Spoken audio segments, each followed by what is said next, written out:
Убих 17 мъже в най-жестокия сериен убиец някога.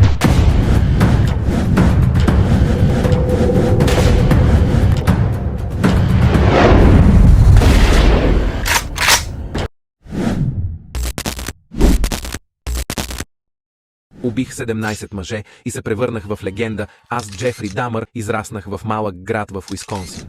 Още от ранни години усещах интерес към мъжки тела и странния свят на смъртта. В детството си нещо в мен ме караше да убивам и разчленявам животни. След завършването на училището, реших да служа в армията на САЩ. Там открих свобода, алкохол и жестокост, които разкриха моята истинска същност. Всичко започна, когато се прибрах у дома в Милуоки. Започнах да посещавам местните гей барове, в които примамвах млади мъже, най-често от афроамерикански и азиатски произход.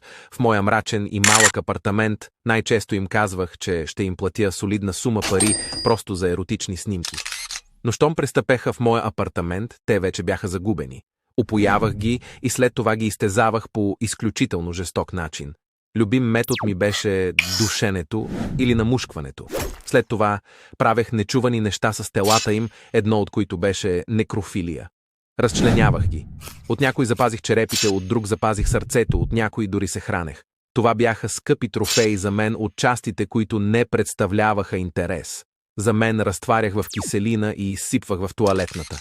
Не знам защо, но тези мои зверства ме превърнаха в легенда до ден днешен. Има много фенове, дори филми за мен. Мои лични вещи се продават за огромни суми пари. Както и да е. През 1901 година. Обаче, след последния ми акт, бях арестуван. Съдът ме осъди на смъртно наказание, но в затвора не успях да дочакам своето наказание, защото бях убит от сакилийник през 1994 година. Как се превърнах в най-жестокия сериен убиец някога? Аз, Ричард Рамирес, нощният преследвач. Съм роден в Ел Пасо, Тексас, в голямо семейство. Всичко се зароди в моето детство. Баща ми беше изключително жесток, не познаваше милост към никого от семейството.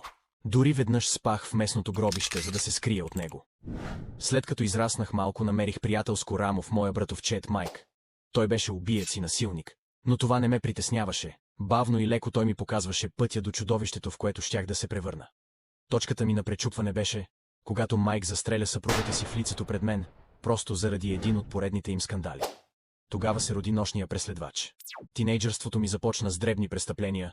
Влизах с взлом в къщи, използвах редовно наркотици, но откъде идва прекора ми ли? Любимо ми беше войорството. С нетърпение чаках да стане вечер, за да мога да започна моите нощни разходки и да наблюдавам жени без тяхното знание, през прозорците на домовете им, често докато се преобличаха. Бях едва на 24 години, когато взех живота на първата си жертва. Малко момиченце, което примамих с измама, няма да навлизам в бруталните подробности, които изторих. Следващата ми жертва беше старица на 79 година, при която влязох с взлом в дома и за да я ограбя. Последваха ги още 11 смъртни случаи.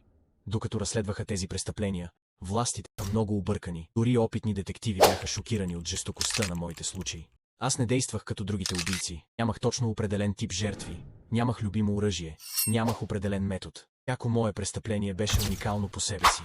Само по този начин успявах да задоволя извратената си жажда. Често мое убежище беше хотел Сесил, за който има видео в канала. Защо той ли? Имаше нещо особено в този хотел, нещо демонично, което ме караше да се чувствам като у дома. Когато не вършех някоя от поредните ми убийства, се занимавах с сатанизъм. Аз вярвах, че сатаната е мой приятел и че ме защитава, кълнях се в неговото име. Как ме заловиха ли? Намериха мой отпечатък на едно от местопрестъпленията и пуснаха моя снимка във всички медии. Опитах да избягам при брат ми в Аризона, но когато влязох в квартален магазин, ме разпознаха и тълпа от хора ме подгони и нападна. Полицията едва успя да ме залови жив. А аз просто се смеех. Бях арестуван и изпратен на съд. Беше ми обявена смъртна присъда в газова камера, на което аз казах: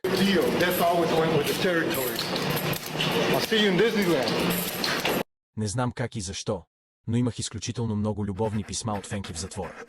Дори след дълго общуване се омъжих за една от тях, докато бях в затвора. Тя ме напусна, когато разбра за едно от най-бруталните ми убийства. Както и да е, не успях да им доставя удоволствието да ме екзекутират, защото умирах от чернодробна недостатъчност през 2013 година в затвора. До ден днешен още обикалят мои снимки и клипове из социалните мрежи. Дори има няколко филми относно моята история и моят персонаж, нощния преследвач. Убих жестоко на 30 жени чрез хитрост. Аз, Тед Бънди, бях най-чаровният и хитър сериен убиец на Америка през 70-те години. Израснах в обикновено семейство, с любяща майка и баща. В училище се отличавах сред другите с голяма интелигентност. Срещнах първата си любов, Стефани Брукс, която разби сърцето ми.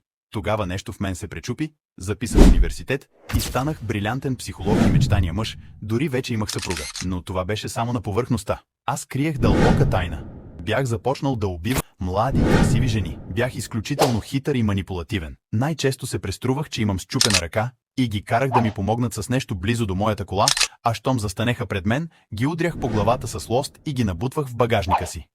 Понякога бях механик, пожарникар или дори полицай. След това вършех изключително жестоки неща с тях. Режех ги на парчета, удушавах ги, имаше дори некрофилия. Бях изключително внимателен и не успяваха да намерят улики към мен. Ироничното е, че започнаха да имат подозрения към мен, след като ме спряха за превишена скорост и намериха странни предмети в колата ми. И така, едно по едно, парчетата от пазела се наредиха и ме заловиха. В съда реших да си бъда сам адвокат. Това беше детска игра за мен. До последно успях да убедя хората около мен, дори и жена ми, че съм невинен. Имах хиляди фенки, които също ми вярваха. Заблудих стотици специалисти. Но уликите по едно от престъпленията ми ме издадоха и ми беше наложено смъртно наказание. И бях изпратен на електрическия стол. И запомнете, ние, серийните убийци, сме вашите синове, съпрузи или съседи. Ние сме навсякъде и утре ще има още мъртви деца. Споделете в коментарите какво мислите за случилото се.